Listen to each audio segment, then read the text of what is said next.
اعوذ باللہ من الشیطان الرجیم بسم اللہ الرحمن الرحیم۔ خواب میں سوجن اجالا۔ حضرت ابن سیرین رحمۃ اللہ علیہ نے فرمایا ہے کہ خواب میں سوجن مال ہے، اور اگر دیکھیں کہ اس کے جسم پر سوجن ظاہر ہوئی ہے تو دلیل ہے کہ اسی قدر مال ملے گا، خاص کر اگر اس سوجن میں بہت پیپ بھی دیکھے۔ حضرت کرمانی رحمۃ اللہ علیہ نے فرمایا ہے کہ اگر دیکھیں کہ اس کے جسم پر سوجن ہے اور تکلیف ہوتی ہے تو دلیل ہے کہ اسی قدر حلال مال پائے گا، اور اگر سوجن سے اس کو تکلیف نہیں ہے تو دلیل ہے کہ آرام مال ملے گا۔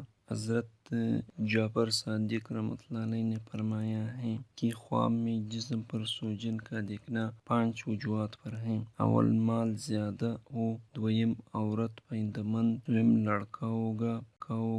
چارم، مراد پوری ہوگی۔ پنجم، غموں سے امن میں ہوگا، اور اگر تمام بدن سوجا ہوا دیکھے تو دلیل ہے کہ اس کو یہ 5 چیزیں حاصل ہوگی۔